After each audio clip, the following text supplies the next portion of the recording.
ये कहानी जेम्स की है। जेम्स एक कॉन्ट्रैक्टर था और वो रिसेंटली बैंगलोर शिफ्ट हुआ था। बैंगलोर में आते ही उसका कंस्ट्रक्शन का काम बहुत अच्छा चल रहा था। उसने एक साल के अंदर ही 3-4 कंस्ट्रक्शन प्रोजेक्ट्स कंप्लीट किए थे और उसी की वजह से उसे अपना पहला गवर्नमेंट प्रोजेक्ट भी मिला था। वो प्रोजेक्ट वैसे तो काफी छोटा था, पर जेम्स को उसे पूरा करने के लिए नॉर्मल से काफी ज्यादा पैसे मिल रहे थे। वो प्रोजेक्ट असल में एक पुराने खंडर घर को डेमोलिश करने का था। जेम्स साइट का मुआयना करने के लिए पहले अपने साथ एक डेमोलिशन एक्सपर्ट को ले गया। उस एक्सपर्ट का नाम था रामानंद। रामानंद बैंगलोर का ही रहने वाला था, इसलिए जेम्स को उसको साथ ले जाना बेहतर लगा। जैसे ही जेम्स ने अपनी गाड़ी उस घर के सामने रोकी, रामानंद की आंखें बड़ी हो गईं। जेम्स ने जब उस घर की तरफ इशारा किया तो रामानंद हड़बड़ाकर कुछ बड़बड़ाने लगा। उसके पसीने छूटने लगे। जेम्स ने उसकी हड़बड़ाहट को देख उसे पानी पिलाया और उससे पूछा कि अचानक उसे क्या हो गया है। रामानंद ने जवाब में कहा, साहब, इस घर को टेरावेरा हाउस कहा जाता है और ये कोई मामूली जगह नहीं है। ये घर भूतिया है।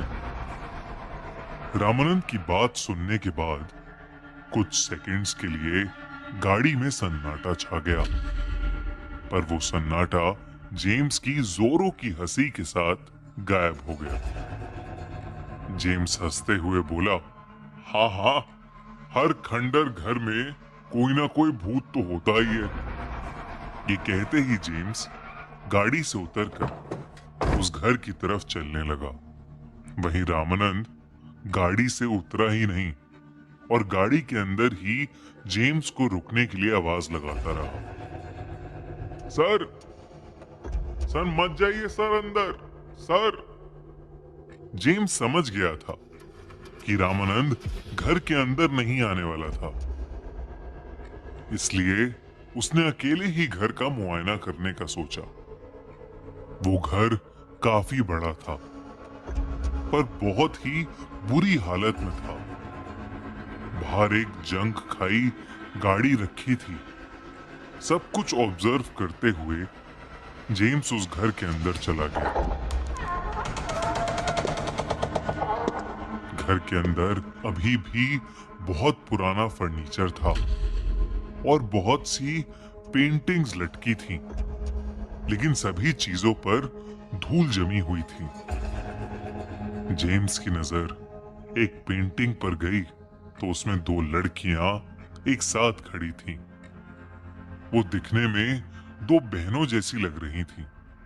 जेम्स का ध्यान पता नहीं क्यों उस पेंटिंग पर ही रुक गया, पर तभी उसे घर के अंदर से पियानो के बजने की आवाज आई।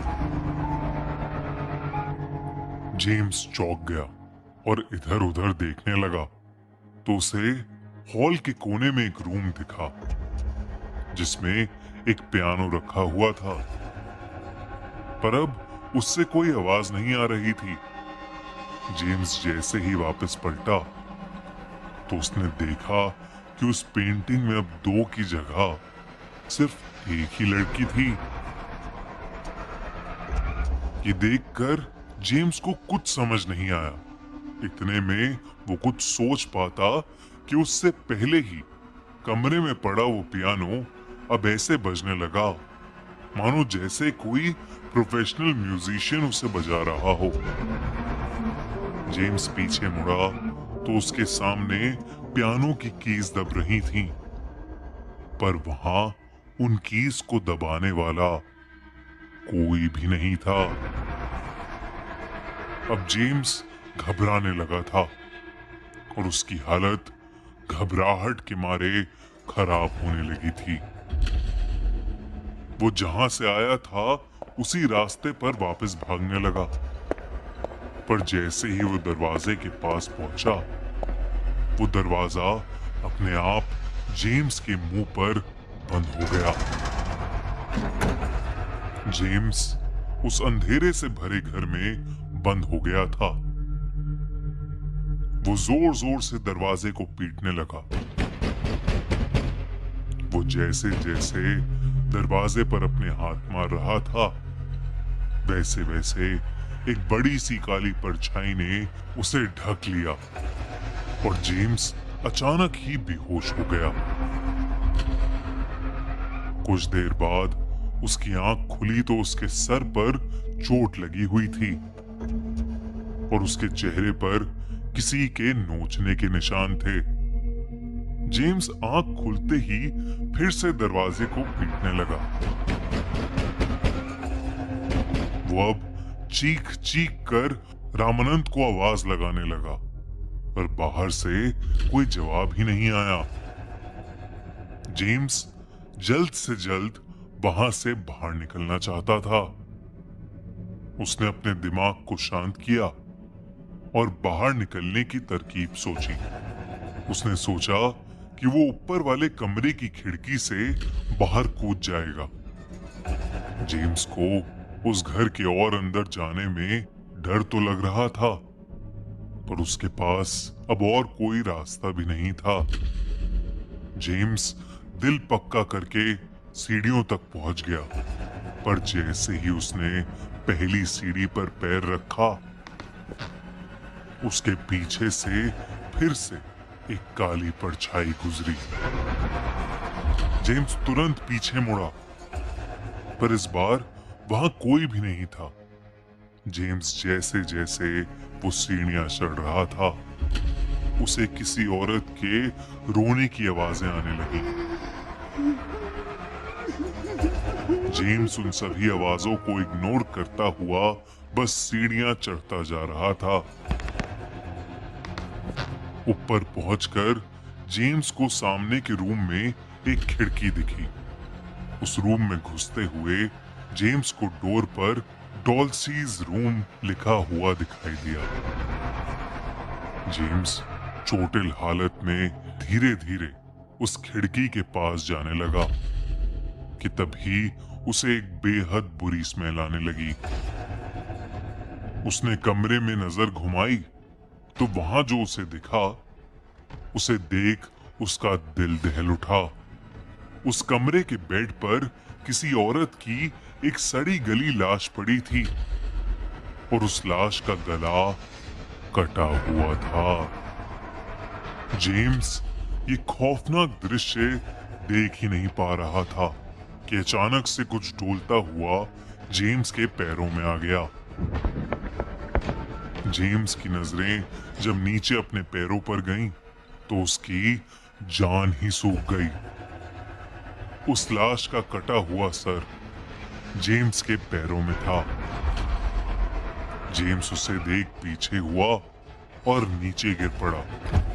तभी वो सर कटी औरत की लाश बेड से खुद ब खुद उठी और उसने जेम्स के पैरों में पड़ा अपना भयानक सर उठाया और अपने शरीर से जोड़ लिया।